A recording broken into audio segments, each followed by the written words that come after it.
ప్రపంచం అంతా కూడా క్రైసిస్ ఇప్పుడే వస్తున్నది, గతంలో రాలేదు.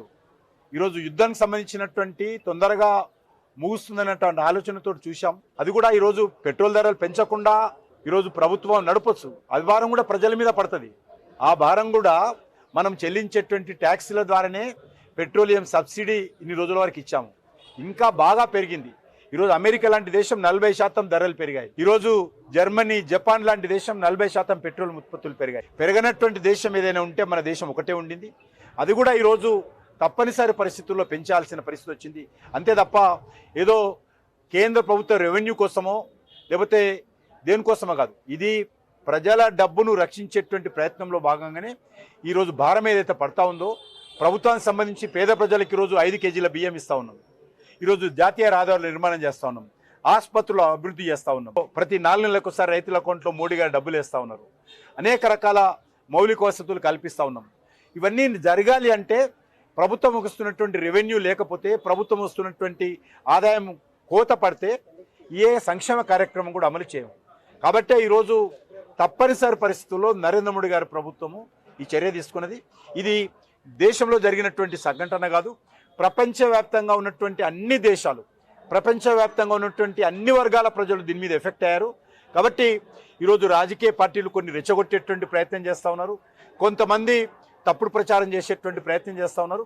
కాబట్టి దీన్ని అర్థం చేసుకోవాల్సిందిగా, ఎందుకంటే ఇప్పటివరకు చూసాం, ఎందుకంటే గతంలో చూస్తున్నాం, అగ్రిమెంట్ అయిపోయింది, యుద్ధం అయిపోతూ ఉంది, మరి పెట్రోల్ ఉత్పత్తులు ట్రాన్స్పోర్ట్ పెరుగుతూ ఉంది, ఏ రకమైన ఇబ్బంది లేదు అనే విధంగా మాట్లాడుతూ ఉన్నాం. కానీ అది చూస్తున్నా కొద్ది నెలలు గడుస్తున్నా కూడా సమస్య పరిష్కారం కావడం లేదు. పెట్రోలియం కూడాయిలు తీసుకొచ్చేటువంటి షిప్లు ఏవైతున్నాయో అవి పూర్తి స్థాయిలో మన దేశానికి రావడం లేదు. కాబట్టి తప్పనిసరి పరిస్థితుల్లో నరేంద్ర మోడీ గారు విషయం చెప్పారు, ఫారెన్ ఎక్స్చేంజ్ సేవ్ చేయాలి, విదేశీ మార్గద్రవ్యం చాలా పెద్ద ఎత్తున 2 సెక్టార్లో మనము 3 సెక్టార్లో, ఒకటి ఎరువుల మీద చాలా పెద్ద ఎత్తున లక్షల కోట్ల రూపాయలు మనం ప్రతి సంవత్సరం విదేశాలకు చెల్లిస్తాము. రెండోది ఈరోజు పెట్రోల్ మీద విదేశీ మార్గద్రవ్యం చాలా పెద్ద ఎత్తున లక్షల కోట్ల రూపాయలు చెల్లిస్తాము. మూడోది బంగారం దిగుమతి కోసం, ఎందుకంటే బంగారం మన దేశంలో తయారు కాదు, ఇతర దేశాల నుంచి దిగుమతి చేసుకుంటాం. 3 పెట్రోలియము, ఫెర్టిలైజరు, బంగారము, 3 చాలా పెద్ద ఎత్తున మన దేశాన్ని దిగుమతి చేసుకోవడంతో విదేశీ మార్గద్రవ్యం చెల్లిస్తాము. దాని కారణంగా అప్పులు చేయాల్సి వస్తుంది. దాని కారణంగా మన ఇండియన్ కరెన్సీ యొక్క విలువ, రూపాయి విలువ పతనం అవుతా ఉంది.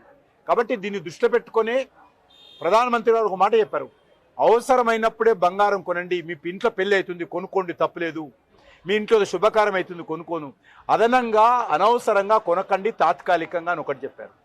రెండోది పెట్రోలియం ఏదైతే ఉన్నదో, పెట్రోల్ కానీ డీజిల్ కానీ అవసరం ఉన్నంత వాడండి, అవసరం లేకపోతే అనవసరంగా దుబారా ఖర్చు చేయొద్దు. ఎంత వీలైతే అంత దేశం కోసం, దేశ భవిష్యత్తు కోసం, దేశ ఆర్థిక వ్యవస్థ రక్షించడం కోసం, మన ఇండియన్ కరెన్సీ రూపాయి పతనం కాకుండా చూసుకోవడం కోసం పెట్రోలియం అవసరమైతేనే వాడండి అని చెప్పారు. బంగారం కొనొద్దని ఎవరికీ అట్లా ఆదేశాలు ఇవ్వలేదు, పెట్రోల్ కొనొద్దు, డీజిల్ కొనొద్దని చెప్పలేదు. ఉన్నంతలో అవసరం ఉన్నంత వాడండి, వృధా చేయకండి అనేటువంటి విషయం చెప్పడం జరిగింది. రైతులకు కూడా చెప్పాము, భూమి రక్షించుకోవాల్సిన అవసరం ఉంది, అనవసరంగా అవసరమైనంతనే పెట్రోల్ వాడండి, అవసరాన్ని మించి వాడొద్దని చెప్పారు.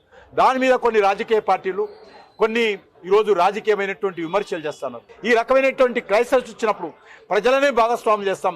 రాజకీయ పార్టీలు సహకారం ఇచ్చినా ఇవ్వకపోయినా దేశ ప్రజలు ఈరోజు నరేంద్ర మోడీ గారితో ఉన్నారు.